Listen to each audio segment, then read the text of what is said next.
Hi friends, welcome to nishasfoodhuttamil. இன்னைக்கு நம்ம பார்க்க போகிறது கத்திரிக்காயை வச்சு ஒரு டேஸ்டியான டீக்கான ஈவினிங் ஸ்நாக்ஸ் தாங்க. அதுக்கு பார்த்திங்கன்னா கத்திரிக்காயோட மேற்காம்பை நறுக்கிட்டு ரெண்டாக நறுக்கிட்டு இந்த மாதிரி ஒரு கத்திரிக்காவை நாலாக வெட்டி தண்ணியில் சேர்த்துக்கோங்க. நான் இன்றைக்கி ஒரு 150 கிராம் அளவுக்கு கத்திரிக்காய் எடுத்திருக்கேன். அது எல்லாத்தையுமே இந்த மாதிரி கட் பண்ணி சேர்த்துக்கோங்க. தண்ணியில் சேர்க்கும்போது கத்திரிக்காய் கலர் மாறாமல் இருக்கும். அதுக்காக இந்த மாதிரி கத்திரிக்காய் எல்லாத்தையுமே வெட்டி சேர்த்துக்கோங்க. இப்போ நம்ம என்ன பண்ண போகிறோம்னா, கட் பண்ணி வச்சுருக்க கத்திரிக்காய் எல்லாத்தையுமே நம்ம மிக்சர் ஜாரில் சேர்த்துக்க போகிறோம். இந்த மாதிரி சேர்த்துக்கிட்டக்கப்புறம்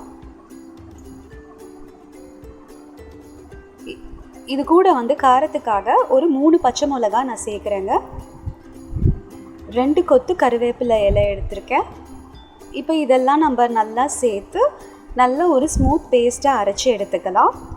அரைச்ச விழுதை இந்த மாதிரி ஒரு சின்ன பவுலில் மாற்றிக்கோங்க.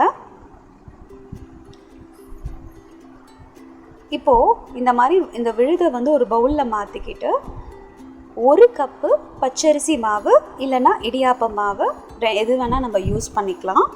மஞ்சள் தூள் 1/4 ஸ்பூன், காரத்துக்கு ஏற்ற மிளகாத்தூள் 3/4 ஸ்பூன், பெருங்காயத்தூள் எடுத்து சேர்த்துக்கோங்க.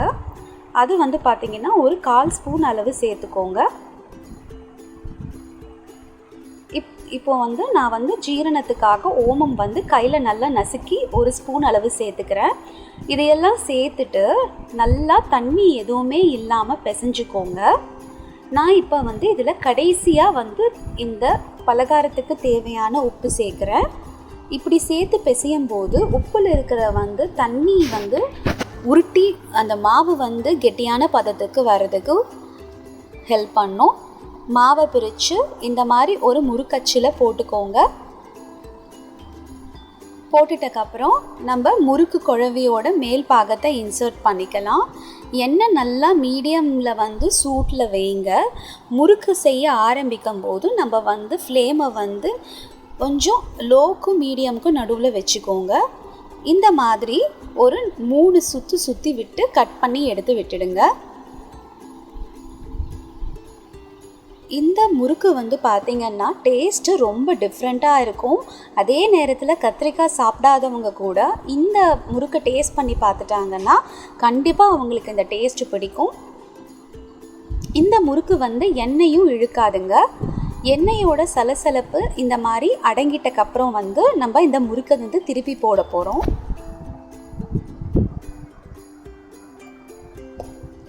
இப்போ பார்த்திங்கன்னா எண்ணெயோட சலசலப்பு நல்லா குறைஞ்சாச்சு.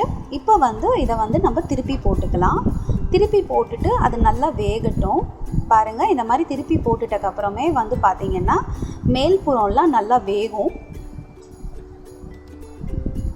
இப்போ நம்ம வடித்து எடுத்துடலாம். பாருங்கள், நம்மளோட கிறிஸ்பியான கத்திரிக்காய் வச்சு செஞ்ச முறுக்கு ரெடி. இது நம்ம சின்னதாக உடைச்சி ஒரு கண்டெய்னரில் ஸ்டோர் பண்ணி வச்சுக்கலாங்க. டீ காஃபி டைம் நம்மளுக்கு தேவைன்ற டைமில் நம்ம இதை எடுத்து சாப்பிட்டுக்கலாம். இந்த மாதிரி க்ரஷ் பண்ணிக்கோங்க. இந்த ஃபிங்கர் சிப்ஸ் மாதிரி வரும். அவ்வளோதான். இது கூட நம்ம சூடான காஃபி இல்லை டீயோடு சேர்த்து சாப்பிடும்போது இதோட டேஸ்ட் ரொம்ப நல்லா இருக்குங்க. கண்டிப்பாக இதை வீட்டில் ட்ரை பண்ணி பார்த்துட்டு உங்களோட ஃபீட்பேக்கை கமெண்ட் செக்ஷனில் பதிவு பண்ணுங்கள். பதிவு பண்ணிவிட்டு Nisha's food hut Tamil subscribe பண்ணாதவங்க கண்டிப்பாக சப்ஸ்கிரைப் பண்ணுங்கள். பக்கத்தில் இருக்கிற பெல் ஐகான் ப்ரெஸ் பண்ணுங்கள். என்னோடய ஃப்யூச்சர் வீடியோஸ் எல்லாமே உங்களுக்கு நோட்டிஃபிகேஷன்ஸ் மூலியமாக கிடைக்கும். Stay connected. நன்றி.